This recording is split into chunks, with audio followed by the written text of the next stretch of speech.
El día de hoy iniciamos una nueva serie en virtud de que hace 8 días concluimos lo que fue el libro del Éxodo. Tenía una carga por usted, los martes tenía una carga por la iglesia y le preguntaba a Dios qué compartir con ustedes después de terminar de estudiar el libro del Éxodo. Y viendo la necesidad de usted como iglesia, particularmente los cultos que tenemos hoy los martes, Dios me movió a compartir una serie de predicaciones que estoy seguro que va a ser de mucha bendición y que le hemos colocado como título La vida cristiana, una vida de esperanza. Vamos a abordar por los próximos martes una serie de predicaciones que tienen que ver con la esperanza. ¿Qué representa la esperanza en nuestra vida como cristianos? Y oramos a Dios que Él nos bendiga y que nos dé palabra para poder abordar con ustedes una palabra tan hermosa como es la palabra de esperanza. Hay 3 palabras en el Nuevo Testamento que describen la experiencia cristiana. Una es el amor, otra es la fe y la tercera es la esperanza. Esto lo encontramos cuando Pablo escribe a los Corintios en el capítulo 3, en la primera carta, si quiere ir conmigo. Menciona 3 palabras que engloban lo que es la vida del cristiano aquí en la tierra. Primera a los Corintios, capítulo 13, versículo 13, Pablo dice estas palabras: y ahora permanece la fe, la esperanza y el amor. Estas 3 palabras que encontramos aquí describen lo que es la experiencia del cristiano.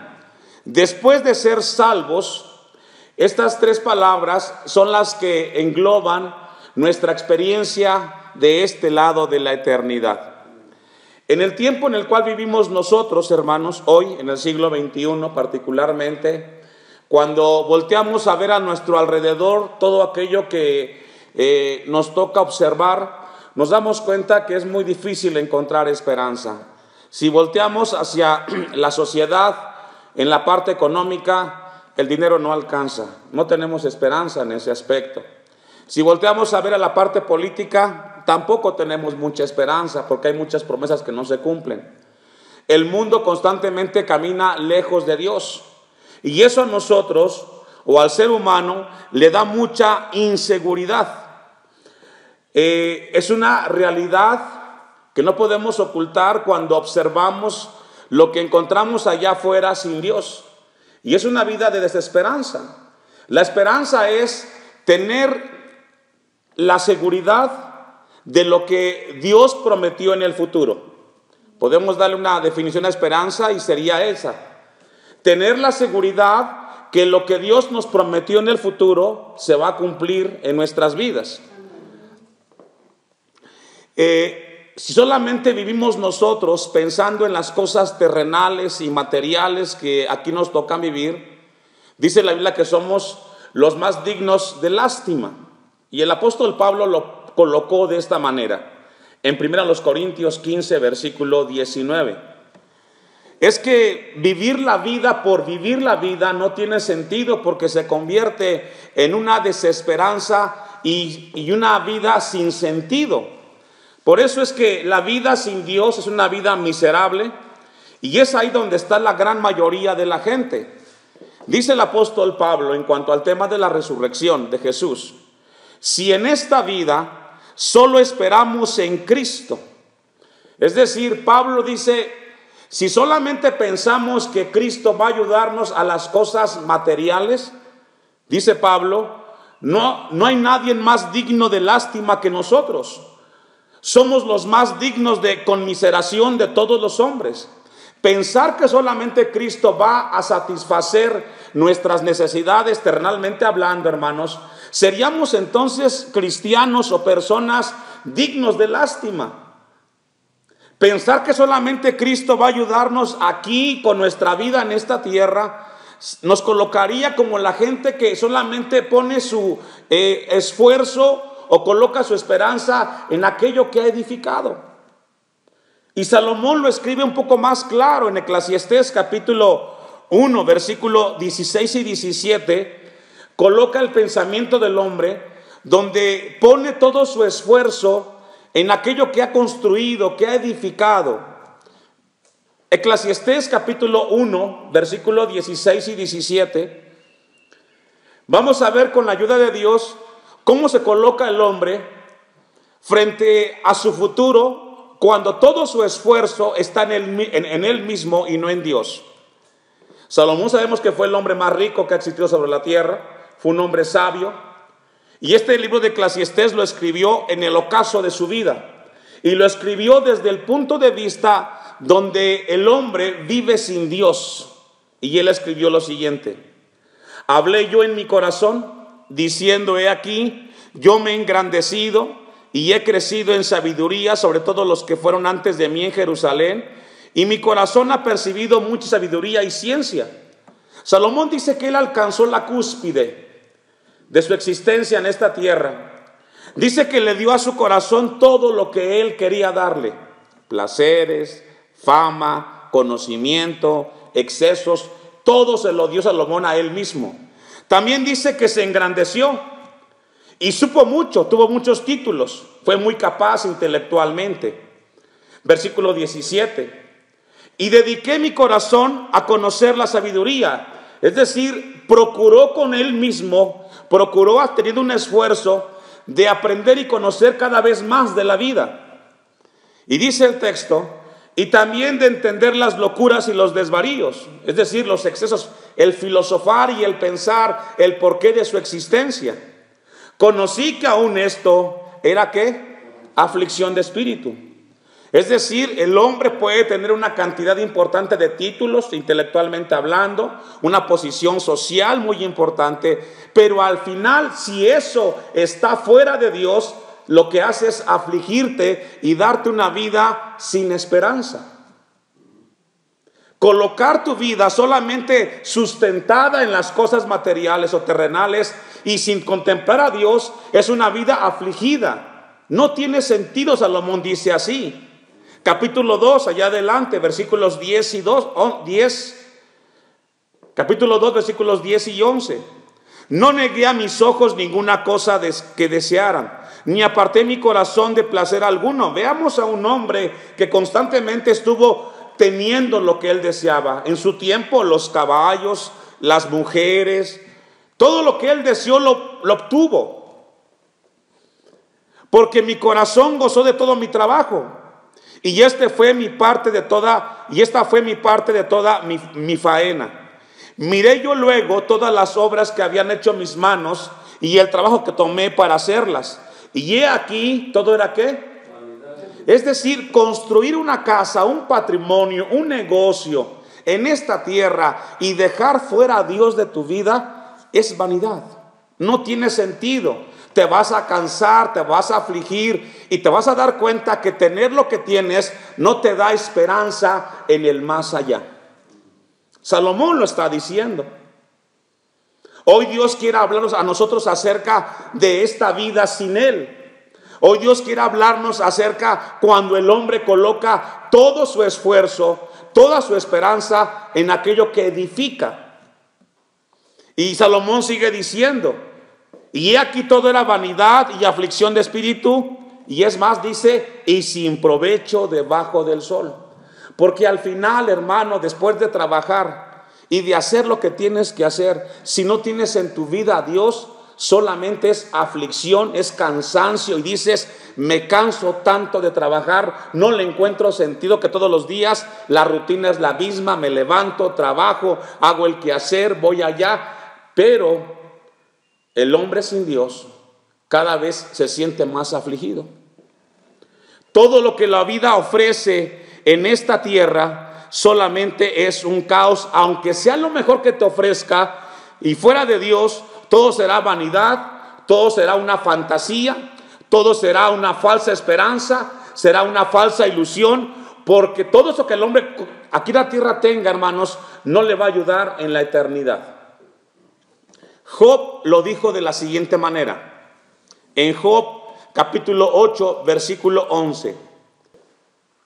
Todo lo que el hombre pueda construir en esta tierra no le va a ayudar en la eternidad, porque será de mucho dolor su eternidad.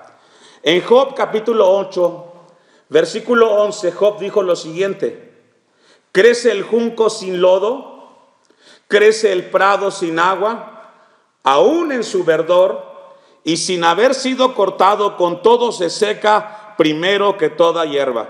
Y es una realidad. 13. Tales son los caminos de todos los que olvidan a Dios. Aquí Job hace un contraste, una comparación de la parte natural, y dice que el junco sin lodo crece sin agua, pero al final es cortado.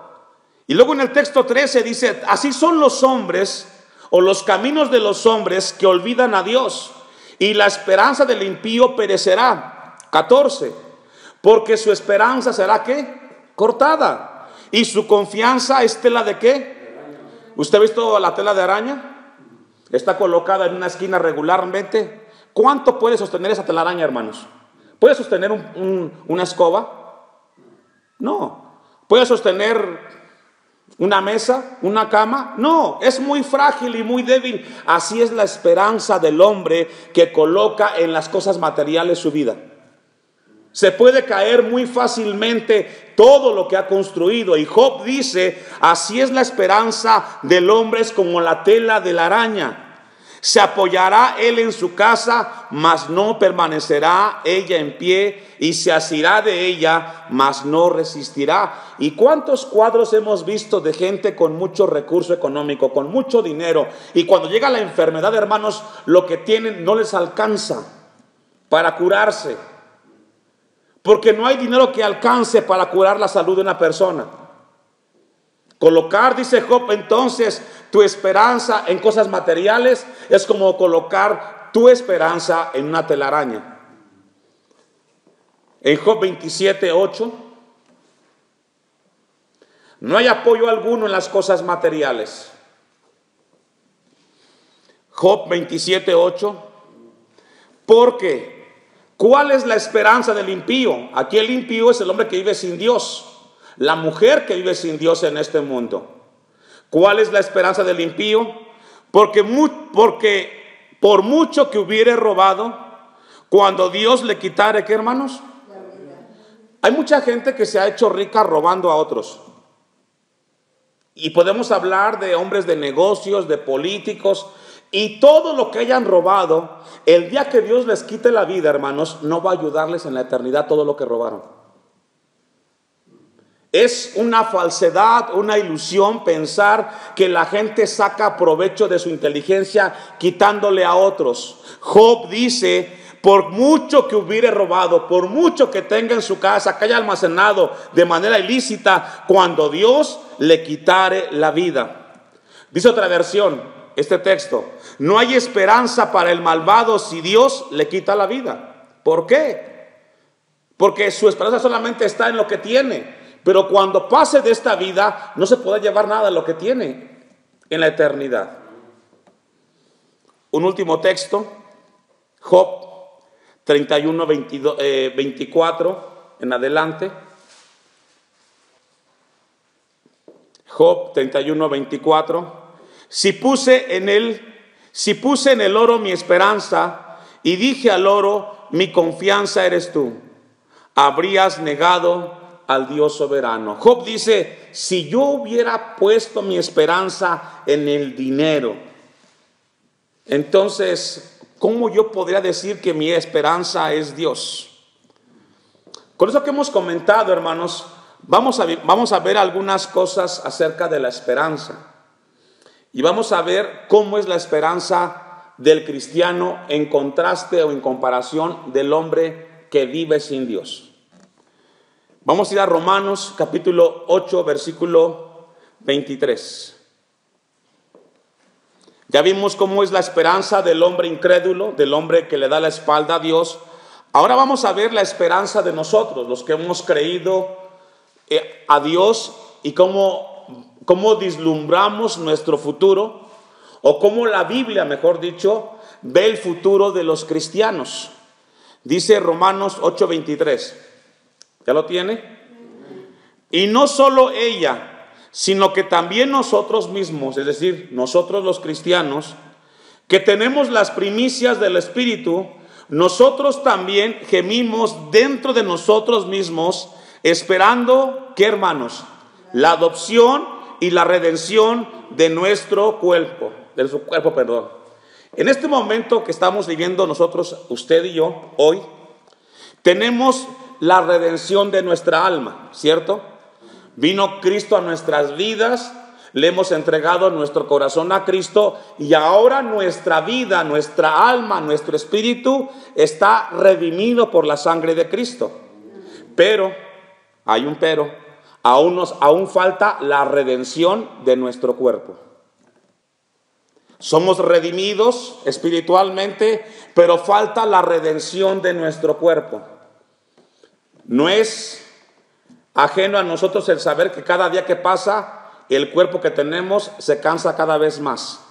Le cuesta cada día más levantarse por la mañana y por sí mismo desplazarse todos los días. El cuerpo constantemente se está cansando, se está fatigando, pero Dios promete que este cuerpo será glorificado como el de Cristo Jesús. Y esa es una esperanza que nos debe de alentar para mirar el futuro con optimismo, hermanos.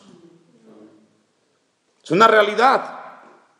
Todos los beneficios de la salvación serán una realidad el día que partamos nosotros de esta tierra. El apóstol Pablo dijo lo siguiente en 2 Corintios capítulo 4 versículo 16. Nuestro espíritu aún no ha sido nuestro espíritu ya ha sido redimido, nuestro cuerpo todavía no. Se va desgastando por causa del pecado. Y Pablo lo entendió de esta forma de parte de Dios. Por tanto, dice Pablo, no desmayamos. Antes, aunque este cuerpo, nuestro hombre exterior se va ¿qué? Desgastando, se va desgastando, el interior no obstante se renueva, ¿qué dice, hermanos? Día a día. Es decir, la esperanza del futuro para el cristiano es que vamos a recibir un cuerpo glorificado como el de Cristo. Hoy, lamentablemente, tenemos que vivir la experiencia de que el cuerpo comienza todos los días a deteriorarse en salud, en cansancio, pero tenemos una esperanza que el día de mañana en Cristo Jesús este cuerpo será glorificado. Hoy el cuerpo exterior se va desgastando, el cuerpo interior se va fortaleciendo todos los días en el Señor. Y Pablo dice en el 17, porque esta leve tribulación momentánea produce en nosotros una cada vez más excelente y eterno peso de gloria. Y esto es algo que Dios nos da a nosotros. Hoy vivimos un futuro de esperanza como cristianos. Mañana este cuerpo será glorificado con la ayuda de Dios. Segundo punto, nuestra esperanza viene de Dios. Nuestra esperanza viene de Dios. Vaya conmigo al Salmo 42, versículo 5.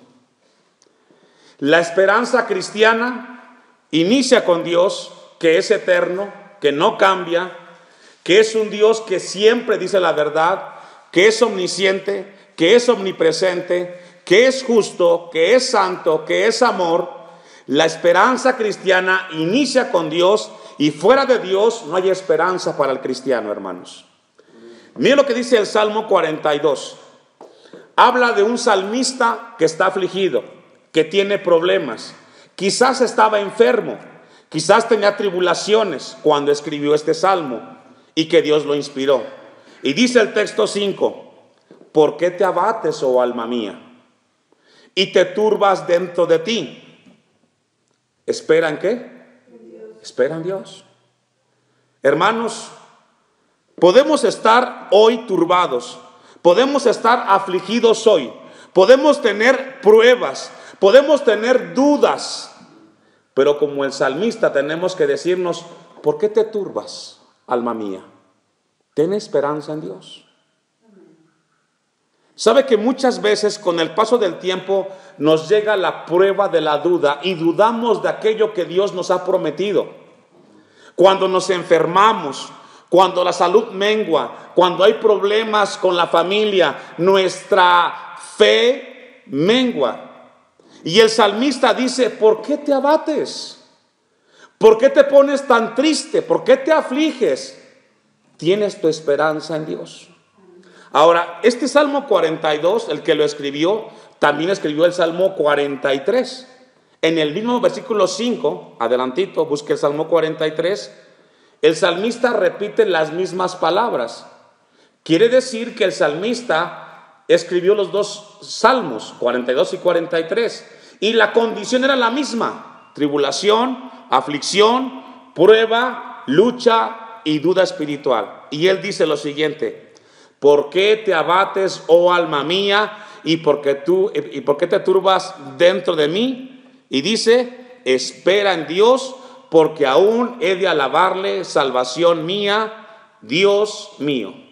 No importa la situación temporal en la cual nos encontremos hoy, hermanos, Dios no cambia. Repito, no importa la situación en la cual nos encontremos, de salud, física, moral o espiritualmente, Dios es el mismo de ayer, de hoy y por los siglos de los siglos. Y Él no cambia. Él sigue siendo el mismo. Segundo punto de la esperanza. La esperanza es un don de Dios. La esperanza es un regalo de Dios. Y vamos a ir al Nuevo Testamento, segunda de Tesalonicenses, capítulo 2, versículo 16. Segunda de Tesalonicenses, capítulo 2, versículo 16. ¿Ya lo tiene? Ahora quiero compartir algo con usted antes de que leamos este texto, que es muy importante, hermanos. Voy a hacerlo a manera de pregunta para que usted reflexione. ¿Cuál es el medio que Dios utiliza para darnos esperanza? Pregunta para la iglesia. ¿Cuál es el medio que Dios utiliza para darnos esperanza? ¿De qué forma Dios nos da esperanza? ¿Cómo Dios nos enseña a tener esperanza? ¿Sabe cuál es la respuesta? La Biblia. La Biblia, la palabra de Dios, es el medio que Dios utiliza para darnos esperanza. Si no leemos la Biblia, no tendremos esperanza porque no conocemos la esperanza de Dios. Es a través de la Biblia la cual Dios estableció para darnos esperanza. Mire lo que dice el texto, versículo 16. Y el mismo Jesucristo, Señor nuestro y Dios nuestro Padre, el cual nos amó y nos dio consolación eterna, ¿y qué más? Y buena esperanza por gracia. ¿Cómo sabemos que tenemos una buena esperanza si no leemos la Biblia, hermanos? Por eso es que debemos estar constantemente cerca de la palabra de Dios, porque ahí vamos a encontrar las promesas de Dios para nuestras vidas. La esperanza es algo que Dios nos da por gracia, es un regalo que Dios nos da, no lo merecemos. Él nos da una esperanza fundada en su palabra. Esto es muy importante, hermanos. Por último, un texto más, Romanos 15:4. Romanos capítulo 15, versículo 4.